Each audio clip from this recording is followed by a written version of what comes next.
Antes da gente ir para o encerramento, eu tinha gravado, mas não tive tempo por conta da viagem e tal.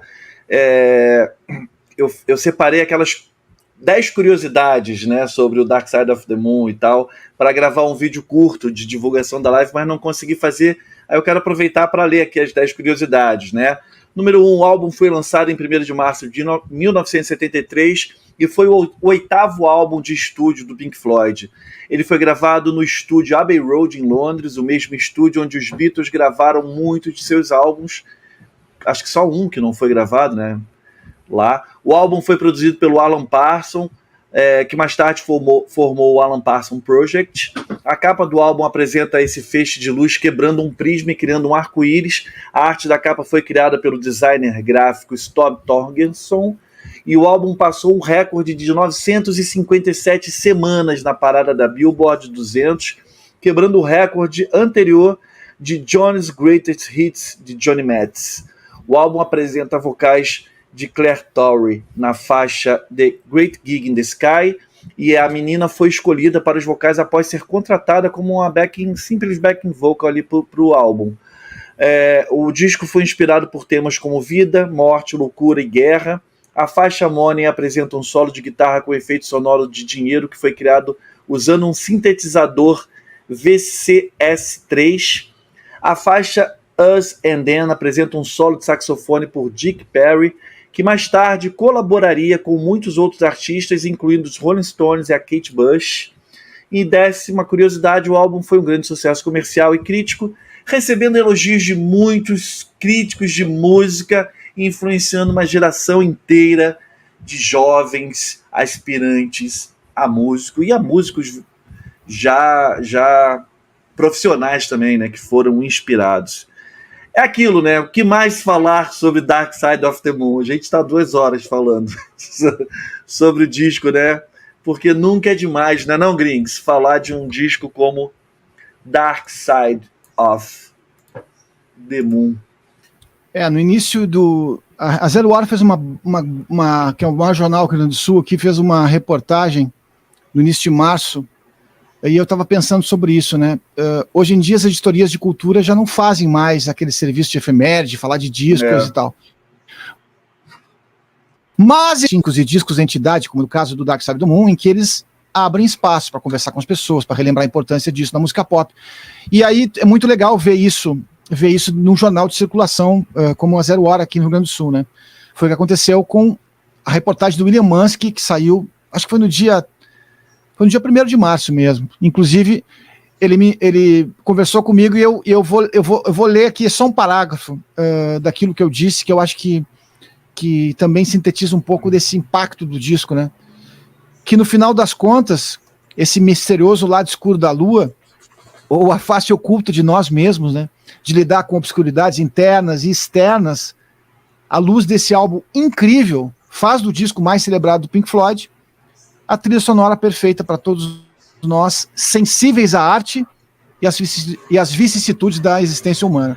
Ou seja, ele acaba sendo a nossa trilha sonora, quando jovem, quando adulto, até o fim dos nossos dias. Eu tenho certeza que esse disco vai estar me acompanhando para sempre, porque é um disco que é o disco entidade, é o disco ritual, é o disco em que a gente não coloca para ouvir no churrasco, mas coloca quando está sozinho, quando quer pensar sobre a vida, quando quer refletir sobre algo, quando quer buscar força ou buscar elementos para superar as dificuldades da vida ou para refletir sobre tudo aquilo que a gente vê de injustiças à volta de nós, ou enfim, todos esses dilemas da vida moderna que continuam tão candentes, mesmo passado aí 50 anos, e isso é um dos grandes baratos do Pink Floyd.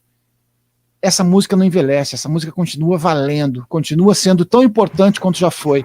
Se eu, enquanto adolescente, me conectava a ela, hoje ouvir Pink Floyd é muito mais importante para mim como ser humano, como escutador de som. É muito mais, eu me conecto muito mais e coloco o Pink Floyd sempre no alto desse pedestal. Por isso, Sal, sempre que fizer live do Pink Floyd, por favor, me convida. Cara, eu sabe que eu fiz aquela geral, sem você, para você ter esse gosto e essa preferência por participar de todos os álbuns individuais que você poderia falar mais e tudo, né, Romero? Foi muito pensado. O mais bacana, eu vou deixar o Romero falar também, óbvio, ali no encerramento, é que todos esses elementos, para quem ainda tem dúvida, tudo que a gente trouxe, né, com os nossos argumentos, as histórias, as curiosidades, faz com que o Dark Side of the Moon seja esse álbum tão icônico e duradouro na cultura da música, né, da música mundial. Sabe? Não... É isso, sabe? Se você precisa de mais argumento, não sei onde você vai buscar, que a gente acha que trouxe todos os elementos que tornam esse disco tão especial, tão importante, e sim, uma obra de arte. Eu acho que vocês dois concordam comigo, né? Que tem essa mensagem social, política, super relevante hoje, 50 anos depois do álbum ser lançado. Romero Carvalho. Tem uma última coisa. Uma última coisa. Uma última coisa, disco, Romero. É um disco para cuca e não para o corpo. Mas também mexe com o corpo. Mas eu sempre digo o seguinte: é um disco para fazer pensar, né? É que a relação das pessoas com a música tem mais a ver com diversão do que com a experiência de realmente de reflexão, né? Eu gosto muito disso. Por isso que eu disse que é um disco cerimonial. É um disco que não é um disco para ouvir no churrasco, né?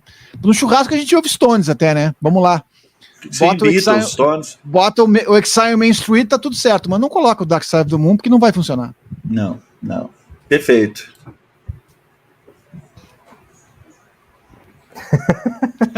Botei grande. Não, eu falei bastante já dele, já joguei tudo pra cima. Beleza. Mais uma vez só falo isso, que é um alento que esse disco seja tão reconhecido, né? Dá uma esperança para a humanidade, assim. E é isso, ele cumpre seu papel em todos os sentidos, é o álbum perfeito, assim, é o disco perfeito. É o disco. É o disco que define o que você pode ter num LP, entendeu? Assim, as possibilidades que você pode contar num álbum, tá aqui. Isso aqui leva isso à perfeição, uma perfeição jamais atingida. Maravilhoso. Eu só quero agradecer demais a todos que fizeram seus comentários aqui. Infelizmente eu não consigo ler tudo. Mandar um abraço lá pro Gustavo, né? Que eu conheci ele no final de semana lá em Fortaleza, quando eu fui tocar lá com o Augustinho. Abraço, Gustavo. Agradecer a galera que se manifestou aqui, que acompanhou as lives, que fizeram comentários, ficam registrados aqui, fizeram perguntas também. Agradecer os meus queridos amigos Romero Carvalho e Márcio Grings, né, que forma aqui o Power Trio do Pitadas do Sal. No dia 29, na quarta-feira que vem, o Grings tem razão, House of the Holy, 50 anos do 5º álbum de estúdio do Led Zeppelin. Iremos fazer assim também com toda a dedicação, com todo carinho, trazendo bastante informação, porque aqui, como no Choque de Cultura, tem informação, né? Aqui tem informação, tem emoção, tem braço arrepiando, tem histórias, tem curiosidades, e eu fico muito feliz de fazer essas lives de álbuns clássicos que tanto nos marcaram, né? Que a gente traz para a nossa vida. Com vocês dois, assim, é sempre muito... Eu aprendo muito, consigo manifestar as minhas impressões acerca do álbum que eu gosto, e aprendo muito com vocês também e com a galera do chat. Sim, o Guilherme está perguntando aqui, fica de recadinho paroquial. Eu não consegui fazer a live Beatle ontem, segunda, por conta da minha viagem. Eu estava até com um tema definido, seria os 60 anos do Please Please Me, mas eu não conseguia regimentar a galera, conversar com o pessoal, mas farei na segunda-feira que vem. Podem aguardar que será realizada na segunda-feira que vem.